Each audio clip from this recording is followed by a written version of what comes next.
Hello students, स्वागत है आप सबका इस YouTube चैनल पर। इसके पिछले वाले वीडियो में हमने देखा था कि श्रेणी क्रम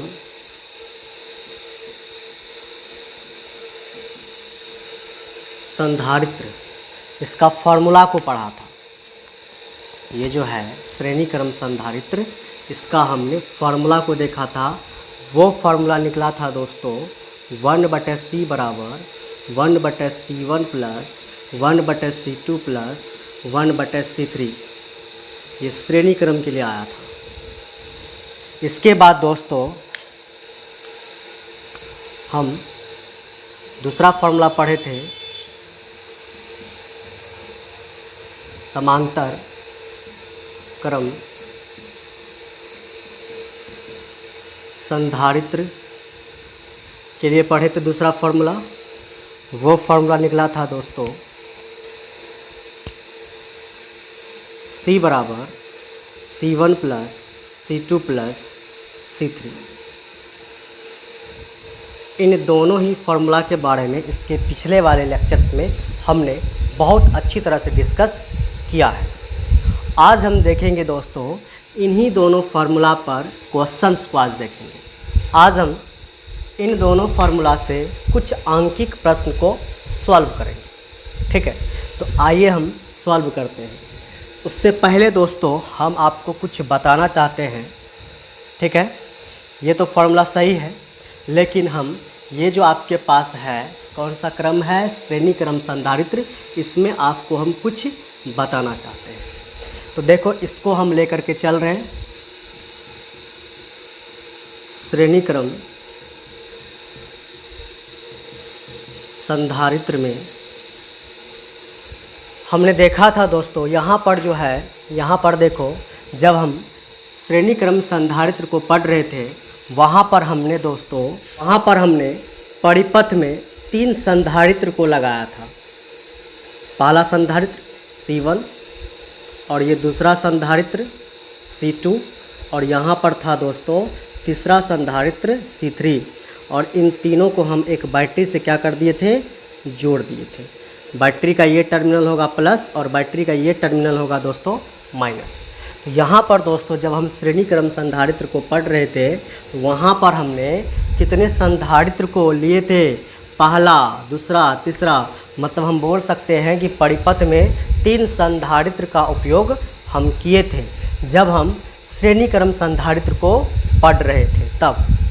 ठीक है, लेकिन दोस्तों जब 3 ठो संधारित्र लगा हुआ है तो उसका फॉर्मूला तो ये होता है, क्या होता है, 1/c बराबर, इसको हम प्रूफ करके बताए हैं। ये फार्मूला को हम प्रूफ किए हैं कि किस तरह से होता है। ठीक है, प्रूफ करके हमने इसके पिछले वाले लेक्चर्स में बहुत अच्छी तरह से बताया है। तो यहाँ पर डायरेक्ट लिख रहे हैं कि 1/c बराबर क्या होगा, 1/c1 plus 1/c2 plus 1/c3 होता है। ये कब होता है दोस्तों, जब इस परिपथ में 3 संधारित्र लगा हो। किस क्रम में लगा हो, श्रेणी क्रम में लगा हो, तब जाके ये फॉर्मूला हम लिखते हैं। वहीं पर दोस्तों अगर हम क्या करें, तीनों संधारित्र की जगह पर हम केवल 2 ही संधारित्र को लगाएं तो क्या होगा। देखो, इसको हम बनाते हैं। यहाँ पे लिखते हैं 2 संधारित्र को श्रेणी क्रम में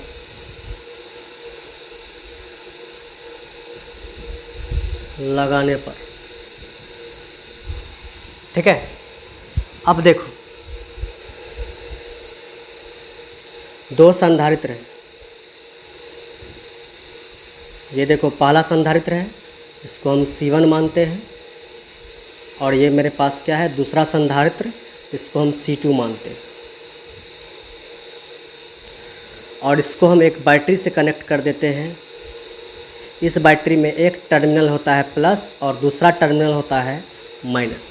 बैटरी में 2 टर्मिनल होते हैं, ये जो बड़ा वाला लाइन दिख रहा है इसको हम क्या बोलते हैं, प्लस, और ये छोटा वाला लाइन दिख रहा है इसको क्या बोलते हैं हम, माइनस। ठीक है, अब देखो ध्यान से दोस्तों, यहाँ पर इस परिपथ में हमने दो संधारित्र को लगाया है, C1 और C2 को लगाया है।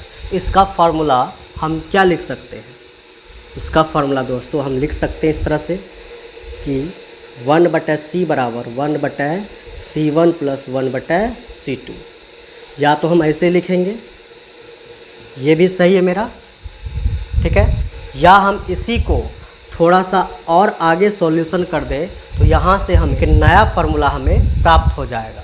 तो देखो ध्यान से समझो, करना क्या है, कुछ नहीं करना है, तो यहाँ से लिखना है 1/C बराबर, यहाँ से क्या है 1/C1 प्लस क्या है 1/C2। तो देखो यहाँ से 1/C बराबर करना क्या है, इन दोनों का एलसीएम ले लेना है। ठीक है, यहाँ पर क्या करना है, ये C1 और C2 इन दोनों का क्या लेना है, एलसीएम। तो देखो जब C1 और C2 का एलसीएम लेंगे तो कैसे लेते हैं एलसीएम, ध्यान से देखना, यहाँ से ले लेंगे हम C1, ठीक है, फिर यहाँ पर लिखेंगे इनटू, और यहाँ से लिख लेंगे हम C2। हम क्या कर रहे हैं, हम देखो एलसीएम ले रहे हैं। इसी फार्मूला को जो है यहाँ पर देखो, जब हम श्रेणी क्रम में जोड़ते हैं संधारित्र को तो उसका फार्मूला होता है दोस्तों 1/C बराबर 1/C1 plus 1/C2 plus 1/C3। कब होता है, जब इस परिपथ में 3 संधारित्र लगा हो, C1 C2 C3। जब 2 ठो लगा है तो क्या होगा, ये तीसरा वाला नहीं होगा, यहाँ पर 2 ठो है ना संधारित्र इसमें लगा हुआ, C1 और C2। तो क्या होगा, इसमें जब 2 ठो है, 2 ठो संधारित्र है, तो इसमें जो फार्मूला में ये जो C3 है ये नहीं होगा यहाँ पर, क्योंकि इस परिपथ में 2 ही संधारित्र लगा हुआ है, इसीलिए दोस्तों ये C3 यहाँ पर नहीं होगा। तो यहाँ पे 1/C बराबर फार्मूला क्या बनेगा, 1/C1 प्लस 1/C2, ये 1/C3 नहीं होगा क्योंकि इसमें तीसरा संधारित्र नहीं लगा हुआ है। बाद हम क्या किए, इसी को थोड़ा सा आगे हम सॉल्यूशन कर रहे हैं, तो क्या करेंगे, इन दोनों का एलसीएम लेंगे, वही चीज़ को उतारे यहाँ पर, कुछ नहीं हम किए हैं, इसी को उतारे हैं। तो 1/C बराबर यहाँ से लिखे 1/C1 प्लस 1/C2 लिख दिए यहाँ पर। उसके बाद क्या करेंगे, इन दोनों का एलसीएम लेंगे, यहाँ से पकड़ लेंगे C1 को और यहाँ से पकड़ लेंगे C2 को। जब एलसीएम लेते हैं तो यहाँ से पकड़ेंगे C1, यहाँ से पकड़ेंगे C2। अब क्या होगा दोस्तों, समझना ध्यान से, देखो C1 से C1 क्या हो जाएगा, कट जाएगा, देखो C1 से C1 क्या हो जाएगा, कट जाएगा, बचेगा C2। C2 को 1 से गुना कर दो, कितना आ जाएगा, C2। C2 को अगर हम 1 से गुना करेंगे कितना होगा, C2 ही होगा। फिर से समझो, C1 से C1 क्या हो जाएगा, देखो नीचे वाले से इसमें क्या करते हैं, भाग देते हैं, नीचे वाले से नीचे वाले में भाग देते हैं, ठीक है। तो C1 से C1 क्या हो जाएगा, कट जाएगा। जब C1 से C1 कट जाएगा तो बचेगा क्या मेरे पास, C2। C2 को किससे गुना करेंगे, 1 से। तो C2 को जब 1 से गुना करेंगे कितना आ जाएगा, C2 ही आएगा। फिर प्लस है तो क्या लिखेंगे, प्लस। उसके बाद देखो इस बार क्या होगा, C2 से C2 कट जाएगा, C2 से C2 कट जाएगा, क्या बचेगा, C1।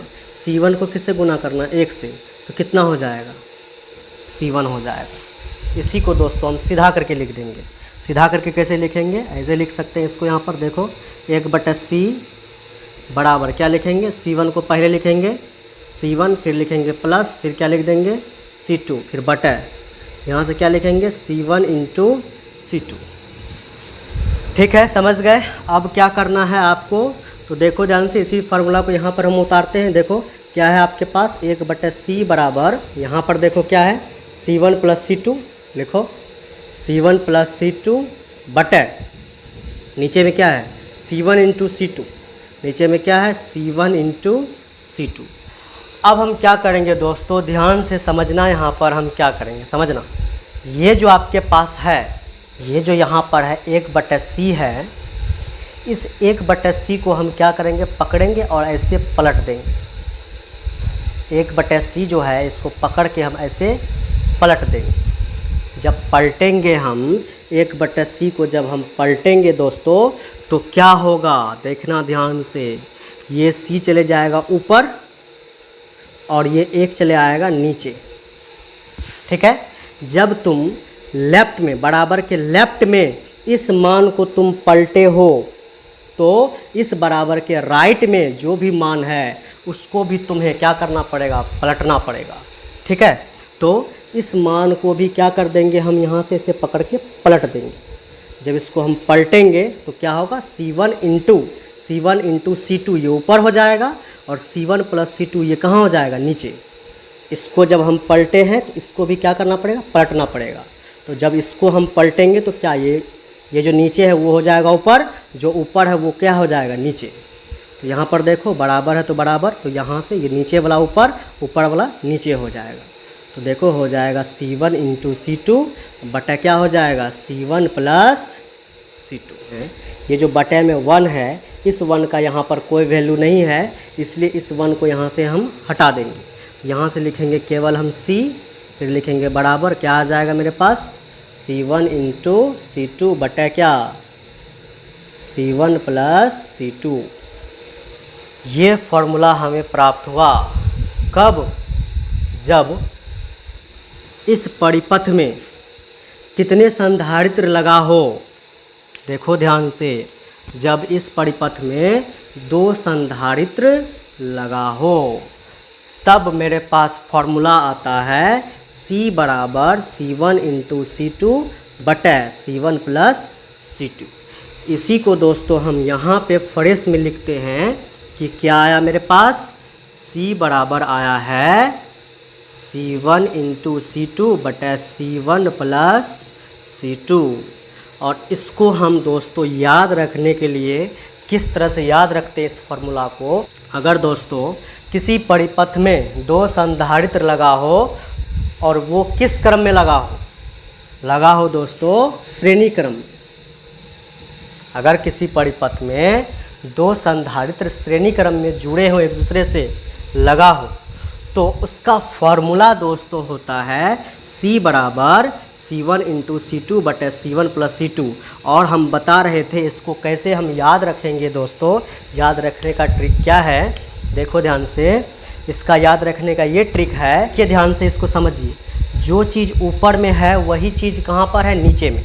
देखो ऊपर में C1 और C2 है, नीचे में भी देखो C1 और क्या है, C2 है।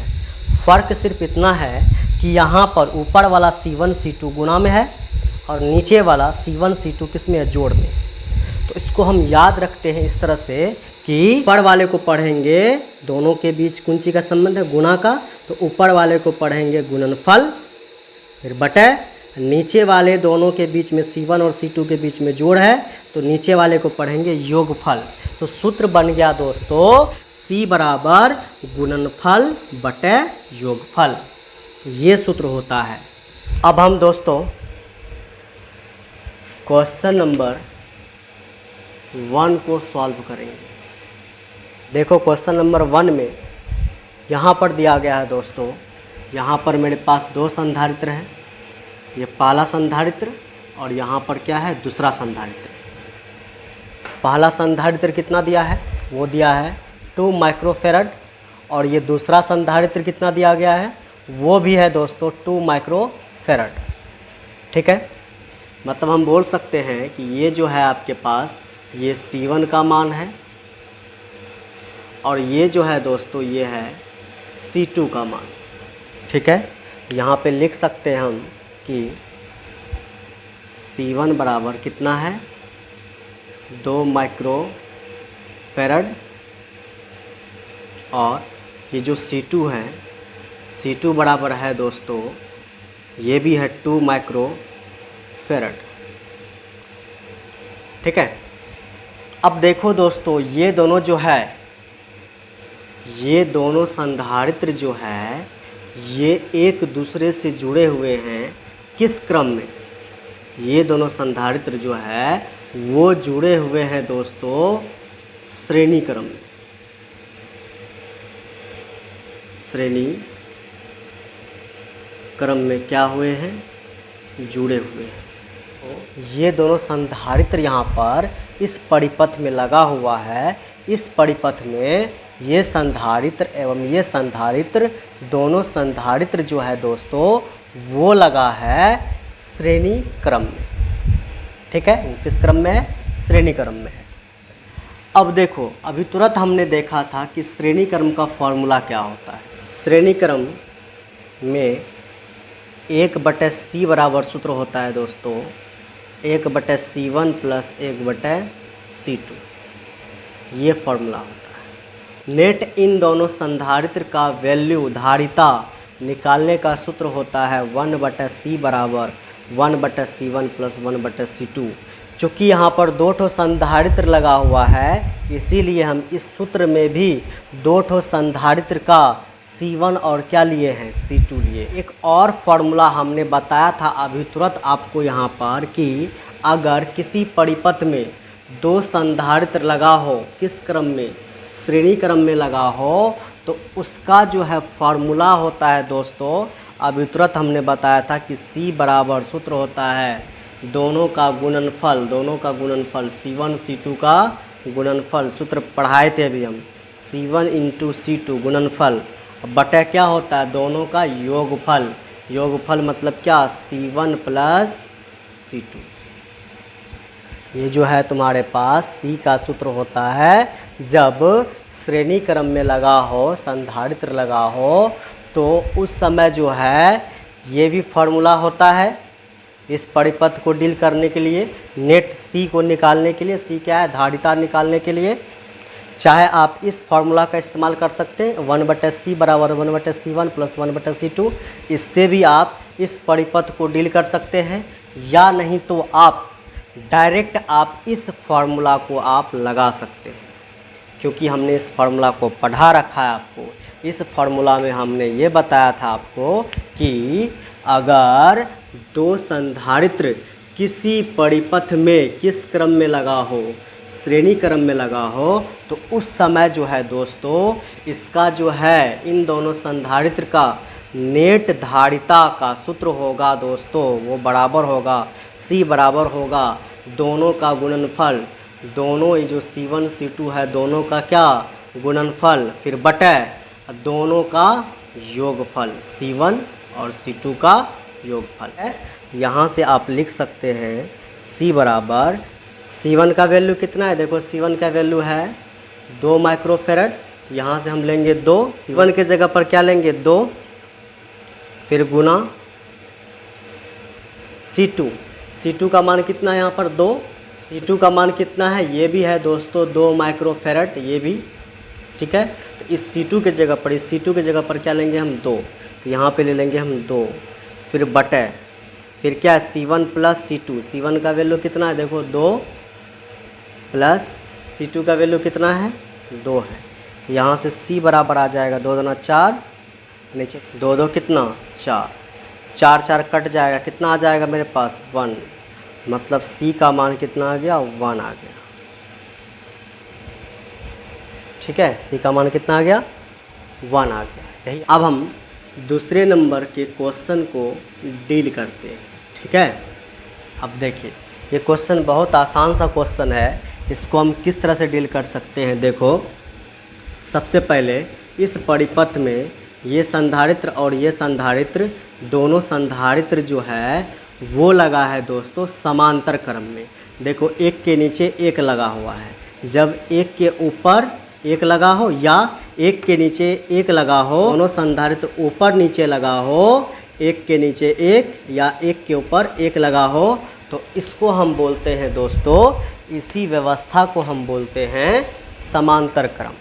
यहाँ पर किस क्रम में जुड़ा हुआ है ये, यहाँ पे हम लिखते हैं ये जुड़ा हुआ है दोस्तों समांतर क्रम में। ये दोनों संधारित्र किस क्रम में है, वो है दोस्तों समांतर क्रम, ठीक है। अब देखो समांतर क्रम का फॉर्मूला हमने बताया था कि समांतर क्रम का फॉर्मूला क्या होता है, ठीक है। देखो समांतर क्रम का फॉर्मूला होता है दोस्तों डायरेक्ट C बराबर C1 प्लस C2। चूँकि यहाँ पर C1 प्लस C2 इसलिए ले रहे हैं क्योंकि यहाँ पर देखो 2 ठो ही संधारित्र लगा हुआ है, तो एक को मान लेंगे हम कितना C1 और दूसरे को मान लेंगे हम कितना C2, ठीक है। डायरेक्ट इस फार्मूला से निकल जाएगा C इक्वल टू C1 का वैल्यू कितना है देखो 2, लिख देंगे यहाँ पर 2, प्लस C2 का वैल्यू कितना है, C2 का वैल्यू है कितना 2, तो आ जाएगा मेरे पास 2 2 कितना 4, और मात्रक क्या होगा माइक्रो फेरड। और यहाँ पर भी दोस्तों ये जो 1 निकला है मेरे पास, यहाँ पर भी इसका यूनिट ये जो 1 निकला है ये होगा माइक्रो फेरड में। ठीक है।